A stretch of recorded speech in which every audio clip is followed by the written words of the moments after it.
یہی عبد المطلب جو ہمارے حضور خاتم النبیین علیہ الصلوۃ والسلام کے دادا ہے، خانہ کعبہ کے متولی اور اہل مکہ کے سردار تھے۔ یہ بہت ہی روبدار اور نہایت ہی جسیم و باشکفات بھی تھے۔ ابرہہ کے پاس آئے۔ ابرہہ نے ان کی بہت تعظیم کی اور آنے کا مقصد پوچھا تو آپ نے فرمایا کہ تم میرے اونٹوں کو مجھے واپس دے دو۔ یہ سن کر ابرہہ نے کہا مجھے بڑا تعجب ہو رہا ہے کہ میں تو تمہارے کعبے کو ڈھانے کے لیے فوج لے کر آیا ہوں جو تمہارا اور تمہارے باپ دادا کا ایک بہت مقدس و محترم مقام ہے۔ آپ نے اس کے بارے میں کچھ بھی مجھ سے نہیں کہا، صرف اپنے اونٹوں کا مطالبہ کر رہے ہیں۔ حضرت عبد المطلب نے فرمایا کہ میں اپنے اونٹوں ہی کا مالک ہوں، اس لیے اونٹوں کے لیے کہہ رہا ہوں، اور کعبے کا جو مالک ہے وہ خود اس کی حفاظت فرمائے گا، مجھے اس کی کوئی فکر نہیں۔ ابرہہ نے آپ کے اونٹوں کو واپس کر دیا۔ پھر آپ نے قریش سے فرمایا کہ تم لوگ پہاڑوں کی گھاٹیوں اور چوٹیوں پر پناہ گزین ہو جاؤ۔ چنانچہ قریش نے آپ کے مشورے پہ عمل کیا۔ اس کے بعد عبد المطلب نے کعبے کا دروازہ پکڑ کر بارگاہ الہی میں کعبے کی حفاظت کے لیے خوب رو رو کے دعا مانگی، اور دعا سے فارغ ہو کر آپ بھی اپنی قوم کے ساتھ پہاڑ کی چوٹی پہ چڑھ گئے۔ ابرہہ نے صبح تڑکے اپنے لشکروں کو لے کر کعبہ مقدسہ پر دھاوا بول دینے کا حکم دے دیا اور ہاتھیوں کو چلنے کے لیے اٹھایا، لیکن ہاتھیوں کا پیشرو محمود جو سب سے بڑا تھا وہ کعبے کی طرف نہ چلا، جس طرف اس کو چلاتے تھے چلتا تھا، مگر کعبہ مکرمہ کی طرف جب اس کو چلاتے تو وہ بیٹھ جاتا۔ اتنے میں اللہ تعالیٰ نے سمندر کی جانب سے پرندوں کا لشکر بھیج دیا۔ ہر پرندے کے پاس 3 کنکریاں تھیں، 2 پنجوں میں اور 1 چونچ میں۔ ابابیلوں کے اس لشکر نے ابرہہ کی فوجوں پر اس زور کی سنگ باری کی کہ ابرہہ کی فوج بدحواس ہو کر بھاگنے لگی، مگر کنکریاں گو چھوٹی چھوٹی تھیں، لیکن وہ قہر الہی کے پتھر تھے کہ پرندے جب ان کنکریوں کو گراتے تو وہ سنگ ریزے فیل سواروں کے خود کو توڑ کر، سر سے نکل کر، جسم کو چیر کر، ہاتھی کے بدن کو چھیدتے ہوئے زمین پہ گرتے تھے۔ ہر کنکری پر اس شخص کا نام لکھا تھا جو اس کنکری سے ہلاک کیا گیا۔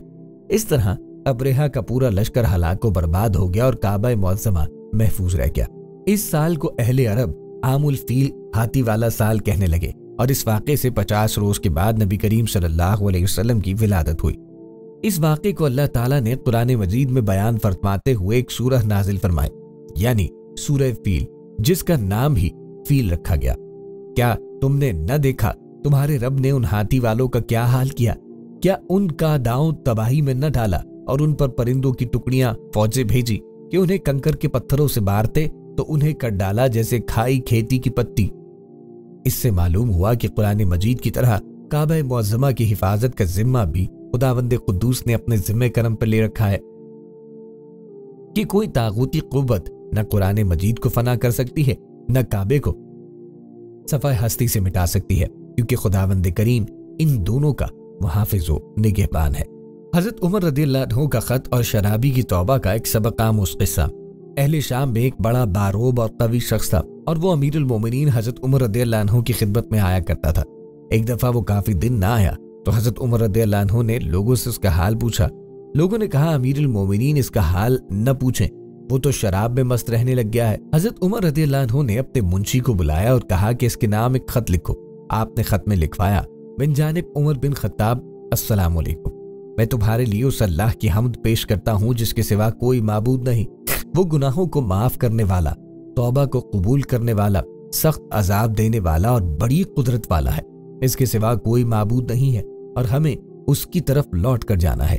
پھر حاضرین مجلس سے کہا کہ اپنے بھائی کے لیے سب مل کر دعا کرو کہ اللہ تعالیٰ اس کی قلب کو پھیر دے اور اس کی توبہ کا قبول فرمائے۔ سب نے مل کے دعا کی۔ حضرت عمر رضی اللہ عنہ نے وہ خط قاصد کو دیا اور کہا یہ خط اسے اس وقت دینا جب وہ نشے میں نہ ہو اور اس کے سوا کسی کو نہ دینا۔